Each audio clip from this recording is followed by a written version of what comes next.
Hello दोस्तों, अभी stock market में निवेश करना बहुत आसान हो गया है। आसानी से डीमैट अकाउंट खुल जाते हैं और उसके बाद ऑनलाइन मोड से आसानी से स्टॉक को बाई और सेल किया जा सकता है। स्टॉक मार्केट में आपके इन्वेस्टमेंट का रिटर्न डिपेंड करता है कि आप जिस कंपनी का स्टॉक खरीदे हो उसका परफॉर्मेंस कैसा है। पर ऐसा भी नहीं कि हर समय कंपनी के परफॉर्मेंस के ऊपर ही आपका रिटर्न निर्भर करता है। कई सारे और भी रिस्क हैं और आपको उन सभी रिस्क को समझना जानना बहुत ज़रूरी है। हालांकि कई सारे रिस्क हैं, लेकिन इस वीडियो में मैं टॉप 5 स्टॉक मार्केट रिस्क के बारे में आपसे बात करूंगा। तो आगे बढ़ते हैं। सबसे पहले बात करते हैं रिस्क ऑफ हायर वोलेटिलिटी। इसका मतलब क्या है? इसका मतलब सिंपल है कि स्टॉक का प्राइस बहुत तेजी से ऊपर नीचे होते रहना, और सिंपल कहें तो प्राइस मूवमेंट बहुत फास्ट होना। चाहे आप उस प्राइस को अलग अलग दिनों से कंपेयर करें या फिर सेम ट्रेडिंग डे में भी स्टॉक के प्राइस के मूवमेंट को देखें। अब इसमें होता क्या है? तो सबसे पहले तो ये हाई बीटा स्टॉक होते हैं और normally high beta stock small cap ही होते हैं। इसीलिए लार्ज कैप स्टॉक में कम वोलेटिलिटी दिखती है compare to small cap stock. और इसका मेन कारण है ट्रेडिंग वॉल्यूम। मतलब अगर किसी कंपनी के स्टॉक को बहुत सारे लोग खरीद के रखे हुए हैं तो उसमें वोलेटिलिटी कम देखने को मिलेगी। बट वहीं अगर कोई कंपनी के स्टॉक को कम लोग खरीद के रखे हुए हैं तो उसमें वोलेटिलिटी बहुत ज़्यादा दिख सकती है। अब यहाँ पे नीचे जो 2 चार्ट दिखा रहा हूँ, एक है SBI का और एक है दूसरा स्मॉल कैप कंपनी का। तो आप देख सकते हो SBI में चार्ट पैटर्न दिखा रहा है डाउनवर्ड्स ट्रेंड, बट इसमें वो वोलेटिलिटी नहीं है जो कि एक स्मॉल कैप में दिख रही है। तो अगर आप स्टॉक मार्केट में नए हैं तो आपका फोकस होना चाहिए लार्ज कैप स्टॉक में रादर स्मॉल कैप स्टॉक। और इंट्राडे वोलेटिलिटी के कारण तो ये हो सकता है कि आप जिस प्राइस में एक स्टॉक को खरीदना चाह रहे हैं वो स्टॉक में आप खरीद ना पाएं। इवन आपने ऑर्डर प्लेस किया और उसके बाद में जब एग्जीक्यूट हो रहा है तो आप देख रहे हैं कि जिस मार्केट प्राइस पे आपने ऑर्डर प्लेस किया था उस मार्केट प्राइस पे ऑर्डर एग्जीक्यूट ना होकर कोई दूसरे प्राइस पे हो रहा है। तो आपको शुरू में हायर वोलेटिलिटी वाले स्टॉक से बचना चाहिए। दूसरा है रिस्क ऑफ लोअर लिक्विडिटी। इसको एक एग्जांपल से समझने की कोशिश करते हैं कि माना कि आपने एक स्टॉक को खरीदा हुआ है, अब उस स्टॉक को आप बेचना चाहते हैं कोई कारणवश, लेकिन जब आप मार्केट में ऑर्डर प्लेस कर रहे हैं तो पता चल रहा है कि कोई खरीदने वाला नहीं है। और अगर खरीदने के लिए कोई ऑर्डर प्लेस भी कर रहा है, सपोज आपने ऑर्डर प्लेस किया कि 25 रुपए में अपने स्टॉक को बेचना है, लेकिन वहाँ पे कोई खरीदने वाला नहीं है। अब जो खरीदने वाला है वो बोल रहा है कि वो 15 रुपए में खरीदेगा, तो अब 15 रुपए में तो बेचोगे नहीं। तो ऐसा होता है। अगेन जो स्मॉल कैप स्टॉक्स हैं उसमें ये पॉसिबिलिटी होती है लोअर लिक्विडिटी की।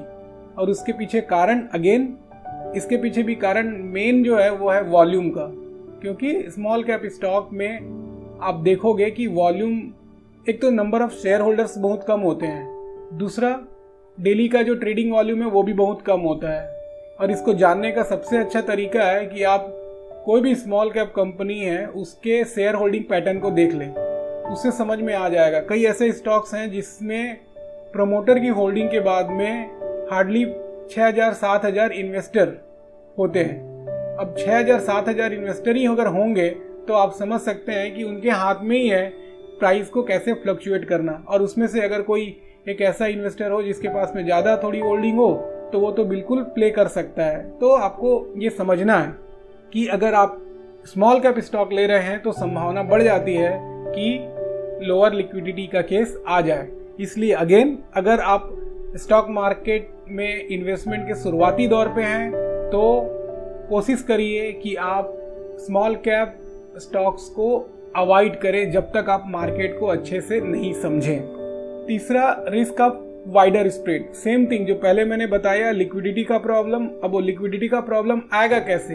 इसी तरह से कि अगर यहाँ पे जैसे एक एग्जांपल में आप जो देख रहे हो कि यहाँ पे बिड प्राइस है वो है 2173, वहीं ऑफर प्राइस जो है वो है 2189.25। अब बेचने वाला रेडी है यहाँ पे कि वो 2189 में बेचे, खरीदने वाला बोलता है कि मैं 2173 में खरीदना है। अब ये तो एक एग्जांपल है जहाँ पे उतना ज़्यादा स्प्रेड नहीं दिख रहा है। तो स्प्रेड क्या है जो बिड प्राइस और जो ऑफर प्राइस उसका जो डिफरेंस है वो है स्प्रेड। तो यहाँ पे तो फिर भी कम ही दिख रहा है, लेकिन कई सारे ऐसे स्टॉक हैं जहाँ पे आपको और वाइडर स्प्रेड दिखेगा। तो अब कोई बेचना चाह रहा है और वो डेफिनेटली उस प्राइस में तो नहीं बेचेगा जो कि उसके ऑफर प्राइस से बहुत कम हो। और अगेन कई सारे स्टॉक में ये संभावना आ सकती है कि आपको वाइडर स्प्रेड देखने को मिले। तो ये किस में कम होगा? ये अगेन ऐसे स्टॉक्स जिसका वॉल्यूम ज़्यादा है उसमें ऐसा बड़ा स्प्रेड देखने को कम मिलेगा। हाँ, लेकिन जिसके वॉल्यूम कम है उसमें इस तरह से स्प्रेड दिख सकते हैं। तो अगेन सेम थिंग कि कोशिश हो मार्केट में इन्वेस्टमेंट के शुरुआती दिनों में कोशिश करें कि निफ्टी 50 या फिर लार्ज कैप स्टॉक्स, शुरू के जो 100 स्टॉक्स हैं उसमें ही निवेश करें। फिर अगला है रिस्क ऑफ न्यूज़ अनाउंसमेंट। अब ये भी इम्पॉर्टेंट है कि मार्केट सिर्फ फंडामेंटल से तो नहीं चलता है कि भाई मार्केट में जो भी कंपनी लिस्टेड है उसके परफॉर्मेंस के हिसाब से उस कंपनी का फेयर प्राइस मार्केट में हो, ऐसा हर समय संभव नहीं है। स्टॉक प्राइस स्पेकुलेशन में घटता बढ़ता भी है, स्टॉक प्राइस न्यूज़ अनाउंसमेंट के हिसाब से भी घटता बढ़ता है। और वो अनाउंसमेंट कहीं का भी हो, चाहे वो यूएस में कुछ अनाउंसमेंट हो, चाहे वो इंडिया में अनाउंसमेंट हो। और यूएस का अनाउंसमेंट तो बहुत फर्क करता ही है स्टॉक मार्केट को। एक बार यूएस से फेड की ये न्यूज़ आ गई कि वहाँ पे इंटरेस्ट रेट घटने या बढ़ने वाला है, उसका इम्पैक्ट वर्ल्ड के स्टॉक मार्केट में पड़ जाता है। अब यहाँ पे एक सिंपल सा एग्जांपल देखते हैं कि यहाँ पे बीच में अभी जो चल रहा था कि सऊदी अरेबिया और रसिया के बीच में जो क्रूड ऑयल वॉर, उसका इम्पैक्ट स्टॉक मार्केट पे पड़ा है। उसके बाद में फिर कोविड-19 का सिचुएशन आया। तो अब जब ऐसे चीज़ों का पता स्टॉक मार्केट को चलता है तो मार्केट उसके हिसाब से रिएक्ट करता है, मतलब न्यूज़ के हिसाब से रिएक्ट करता है। पहले इंडिया में कोई केसेस नहीं थे कोविड-19 के, तो ठीक है स्टॉक मार्केट ओके बिहेव किया। फिर अचानक से केस बढ़े तो उसके हिसाब से मार्केट रिएक्ट किया। फिर सरकार के तरफ से स्टिमुलस पैकेज आया, फिर उसके हिसाब से मार्केट ने पॉजिटिव रिएक्ट किया। तो इसी तरह से न्यूज़ के हिसाब से मार्केट कई बार रिएक्ट करता है। तो आपको ये बिल्कुल भी ध्यान रखना है कि ये बिल्कुल नहीं है कि सिर्फ कंपनी का परफॉर्मेंस और उसके बाद में उस कंपनी का फेयर प्राइस, ऐसा नहीं होता है। तो आपको ये रिस्क ऑफ अनाउंसमेंट समझना होगा। अब ये तो हो गई कि सरकार द्वारा अनाउंसमेंट हुआ या दूसरे कंट्री में कुछ अनाउंसमेंट हुआ, उसका स्टॉक मार्केट पे इम्पैक्ट पड़ता है। एक और है, वो है रिस्क ऑफ र्यूमर्स। र्यूमर्स का भी बहुत इम्पैक्ट पड़ जाता है। अब र्यूमर्स का इम्पैक्ट पड़ेगा, अब कंट्री लेवल पे कोई र्यूमर्स हुआ तो बात अलग है कि वो पूरे स्टॉक मार्केट को इम्पैक्ट करेगा। मोस्ट ऑफ द टाइम होता ये है कि ये र्यूमर्स का इम्पैक्ट होता है कंपनी लेवल पे। अब यहाँ पे अगर मैं देखूँ तो यहाँ पे ये समझ में आ रहा है कि इंडसइंड बैंक का स्टॉक 29% गिरा, ये र्यूमर से कि उनका इन्वेस्टमेंट यस बैंक में। तो ऐसे कई सारे र्यूमर्स बीच बीच में आ जाते हैं और उसका इम्पैक्ट उस कंपनी पे पड़ता है। मुझे याद है आईसीआईसीआई बैंक पे भी ऐसे ही एक र्यूमर्स उड़ा था, जिसके कारण आईसीआईसीआई बैंक के शेयर्स जो है काफ़ी गिर गए थे।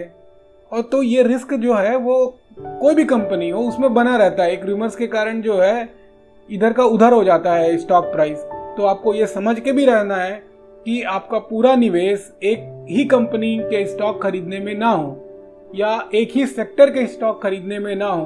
कोशिश होनी चाहिए कि आपका, अगर आप खुद इन्वेस्टमेंट कर रहे हैं तो वो डाइवर्सिफाई हो। तो एक बार फिर से मैं जल्दी से रिपीट कर देता हूँ। Risk of higher volatility, risk of lower liquidity, risk of wider spreads, risk of news announcements, risk of rumours. तो आप इस सभी रिस्क का ध्यान में रखें। इसके अलावा और भी कई सारे रिस्क हैं, उसको भी ध्यान में रखें और अपना इन्वेस्टमेंट स्टॉक मार्केट में करें। तो आपको समझ में आ गया होगा कि जब आप स्टॉक मार्केट में निवेश करते हैं तो आपको कौन कौन सी सावधानी बरतनी है और बिना रिस्क को समझे स्टॉक मार्केट में आप जब निवेश करते हैं तो हो सकता है कि आपको नुकसान झेलना पड़े। दोस्तों, आप मेरे चैनल को सब्सक्राइब करके नोटिफिकेशन ऑन करोगे तो जब भी मैं कोई नया वीडियो अपलोड करूंगा तो आपके पास में आसानी से नोटिफिकेशन के तौर में उपलब्ध हो जाएंगे और आप मेरे वीडियो से फ़ायदा उठा सकते हैं। दोस्तों, आप मेरे वीडियो को अपने दोस्तों में भी ज़रूर शेयर करें ताकि वो भी मेरे वीडियो से फ़ायदा उठा सकें। अभी के लिए दोस्तों इतना ही, इंतज़ार करिए मेरे अगले वीडियो का। धन्यवाद।